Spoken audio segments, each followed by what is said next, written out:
Hi all. അപ്പോൾ ഇന്ന് ഞാൻ വന്നിരിക്കുന്നത് നമ്മുടെയൊക്കെ നിത്യജീവിതത്തിൽ ഉപയോഗിച്ച് വരുന്ന റേഷൻ അരി കൊണ്ട് എളുപ്പത്തിൽ ഉണ്ടാക്കാൻ പറ്റിയൊരു മുട്ടമന്തിയുടെ റെസിപ്പി ആയിട്ടാണ്. വീഡിയോ സ്കിപ്പ് ചെയ്യാതെ മുഴുവനായിട്ടും കാണാൻ ശ്രമിക്കുക. ഇഷ്ടപ്പെട്ടാൽ ലൈക്ക് ചെയ്യാനും അതുപോലെ സബ്സ്ക്രൈബ് ചെയ്യാത്തവരൊന്ന് സബ്സ്ക്രൈബ് ചെയ്ത് സപ്പോർട്ട് ചെയ്യാനും നിങ്ങളുടെ വിലയേറിയ കമൻറ്റുകളൊക്കെ തരാനും മറക്കരുത്. അപ്പം നമുക്ക് വൈകാതെ തന്നെ വീഡിയോയിലോട്ട് പോകാം. മുട്ടമന്തിയുടെ റെസിപ്പിക്ക് വേണ്ടി ഞാനിവിടെ 6 മുട്ടയാണ് എടുത്തിരിക്കുന്നത്. അത് ഓരോരുത്തരുടെയും അളവിനനുസരിച്ച് നമുക്ക് മാറ്റം വരുത്താം. അത് നമുക്ക് പുഴുങ്ങിയെടുക്കാം. ഈ കാണിച്ചിരിക്കുന്ന വേവിനനുസരിച്ച് 2 കപ്പ് ചോറാണ് ഞാനിവിടെ 6 മുട്ടയ്ക്ക് വേണ്ടി യൂസ് ചെയ്തിരിക്കുന്നത്. പുഴുങ്ങിയെടുത്ത മുട്ട മാരിനേറ്റ് ചെയ്യുന്നതിന് വേണ്ടി 1.5 ടീസ്പൂൺ അളവിൽ മുളക് പൊടി, 1 നുള്ള് മഞ്ഞൾപ്പൊടി, 1/2 ടീസ്പൂൺ കുരുമുളക് പൊടി, അതുപോലെ 1/2 ടീസ്പൂൺ ഗരം മസാല ചേർത്ത് കൊടുക്കുക.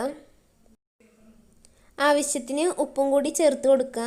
പിന്നെ അതിലോട്ട് 2 ടീസ്പൂൺ അളവിൽ സൺഫ്ലവർ ഓയിൽ ചേർത്ത് കൊടുത്ത് നല്ലപോലെ മിക്സ് ചെയ്തെടുക്കുക.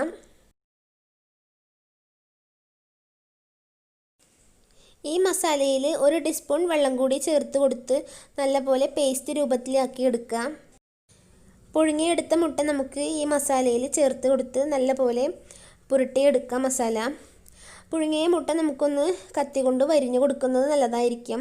മസാലയൊക്കെ ഉള്ളിലോട്ട് പിടിക്കാൻ, മുട്ട പൊട്ടിപ്പോകാതിരിക്കാൻ ശ്രദ്ധിക്കണം. അപ്പോൾ ഇതുപോലെ നല്ലപോലെ തേച്ച് പിടിപ്പിച്ച് അതൊന്നൊരു അരമണിക്കൂർ റെസ്റ്റ് ചെയ്യാൻ മാറ്റി വെക്കാം.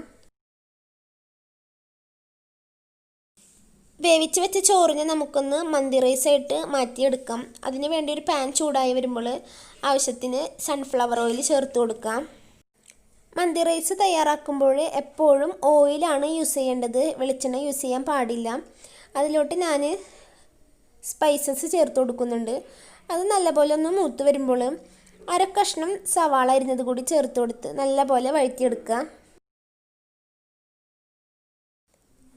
ഞാനിവിടെ ഒരു ഡ്രൈ ലെമൺ ചേർത്ത് കൊടുക്കുന്നുണ്ട്. കടയിൽ നിന്ന് മേടിക്കുന്ന അതേ ടേസ്റ്റിൽ തന്നെ നമുക്ക് മന്തി ഇവിടെ തയ്യാറായി കിട്ടാൻ വേണ്ടിയാണ്. അത് നല്ലപോലെ ഒന്ന് ഇളക്കി യോജിപ്പിച്ചെടുക്കാം.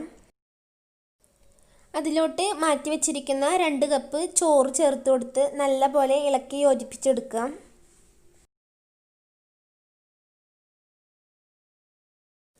മസാല തയ്യാറാക്കാൻ ഞാനിവിടെ അതേ പാൻ തന്നെയാണ് യൂസ് ചെയ്തിരിക്കുന്നത്. അതുകൊണ്ട് തന്നെ ഞാനിവിടെ മന്തി റൈസ് വേറൊരു പാത്രത്തിലോട്ട് മാറ്റി വെക്കുന്നുണ്ട്. പാൻ ചൂടായി വരുമ്പോൾ ഓയിൽ ചേർത്ത് കൊടുക്കാം. അതിലോട്ട് സവാള ചെറുതായി അരിഞ്ഞത് 1 ചേർത്ത് കൊടുക്കാം. അതൊന്ന് ജസ്റ്റ് ഒന്ന് വാടിയാൽ മാത്രം മതി. അതിലോട്ട് 1 നുള്ള് നല്ല ജീരകം ചേർത്ത് കൊടുക്കുക. നല്ല ജീരകം തന്നെയാവാൻ ശ്രദ്ധിക്കണം, പെരുംജീരകം അല്ല വേണ്ടത്. പിന്നെ അതിലോട്ട് 1/2 കപ്പ് അരിഞ്ഞു വെച്ചിരിക്കുന്ന ക്യാപ്സിക്കം കൂടി ചേർത്ത് കൊടുക്കാം. ക്യാപ്സിക്കം ഇഷ്ടമില്ലെങ്കിൽ നമുക്ക് ഒഴിവാക്കാം, നിർബന്ധമില്ല.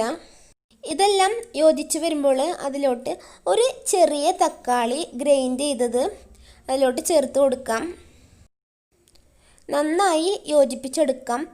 തക്കാളിയുടെ പച്ചമണം മാറുന്നത് വരെ നല്ലപോലെ ഇളക്കി യോജിപ്പിച്ചെടുക്കാം. അതിനുശേഷം നമുക്കിതിലോട്ട് ഒരു മാഗി ക്യൂബ് കൂടി ചേർത്ത് കൊടുക്കാം. മാഗി ക്യൂബ് ഇല്ലാന്നുണ്ടെങ്കിൽ നമുക്ക് അതും ഒഴിവാക്കാവുന്നതാണ് കേട്ടോ. ഇനി നമുക്കതിലോട്ട് 1 ടീസ്പൂൺ മുളക് പൊടിയും 1 നുള്ള് മഞ്ഞൾപ്പൊടി, അതുപോലെ ആവശ്യത്തിന് എരിവിന് കുരുമുളക് പൊടി, പിന്നെ 1/2 ടീസ്പൂൺ ഗരം മസാല കൂടി ചേർത്ത് കൊടുത്ത് നല്ലപോലെ യോജിപ്പിച്ചെടുക്കുക. പച്ചമണം മാറുന്നത് വരെ നല്ലപോലെ ഇളക്കിയെടുക്കാം. അപ്പോൾ എല്ലാ ചേരുവകളും നല്ലപോലെ യോജിച്ച് വന്നിട്ടുണ്ട്. അതിലോട്ട് നമ്മൾ മാരിനേറ്റ് ചെയ്ത് മാറ്റി വെച്ചിരിക്കുന്ന മുട്ട ചേർത്ത് കൊടുത്ത് നല്ലപോലെ ഇളക്കി യോജിപ്പിച്ചെടുക്കാം. മുട്ട ഇളക്കി യോജിപ്പിക്കുമ്പോൾ പൊട്ടിപ്പോകാതിരിക്കാൻ ശ്രദ്ധിക്കണം. നമ്മൾ വരഞ്ഞു കൊടുത്തിരിക്കുന്ന കാരണം പെട്ടെന്ന് പൊട്ടാൻ ചാൻസ് ഉണ്ട്. ഈ മസാലയിലോട്ട് നമുക്ക് മന്തി റൈസ് ചേർത്ത് കൊടുക്കാം. അത് നല്ലപോലെ ലെവൽ ചെയ്ത് കൊടുത്തിട്ട് 1 നുള്ള് മഞ്ഞൾ വെള്ളത്തിൽ കലക്കിയിട്ട് അത് ഒന്ന് ചേർത്ത് കൊടുക്കാം, ഒന്ന് ചുറ്റിട്ട് കൊടുക്കാം. അത് നമ്മൾ നല്ല ടേസ്റ്റിനും മണത്തിനൊക്കെ വേണ്ടിയാണ്, നല്ലൊരു കളറൊക്കെ കിട്ടാൻ വേണ്ടിയാണ് ഇത് ചെയ്യണത്. അതിനുശേഷം ഒരു കുഞ്ഞു ബൗളിൽ അല്പം തീക്കാനിൽ ചേർത്ത് കൊടുത്ത് അതിൽ ഓയിൽ ചേർത്ത് കൊടുക്കുന്നതിനോടൊപ്പം തന്നെ അടച്ച് വെച്ചൊരു 10 മിനിറ്റ് വേവിച്ചെടുക്കാം. അതിനുശേഷം തുറന്ന് നോക്കുമ്പോൾ നമ്മുടെ മന്തി ഇവിടെ തയ്യാറായിട്ടുണ്ട്.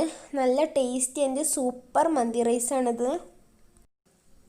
അപ്പോൾ നമുക്ക് മുട്ടയെല്ലാം മാറ്റി വെച്ചിട്ട് നമുക്ക് നല്ല പോലെ ഒന്ന് ഇളക്കി യോജിപ്പിച്ചെടുക്കാം. ഞാൻ ചുമ്മാ പറയണതല്ല, നല്ല അടിപൊളി ടേസ്റ്റാണ്.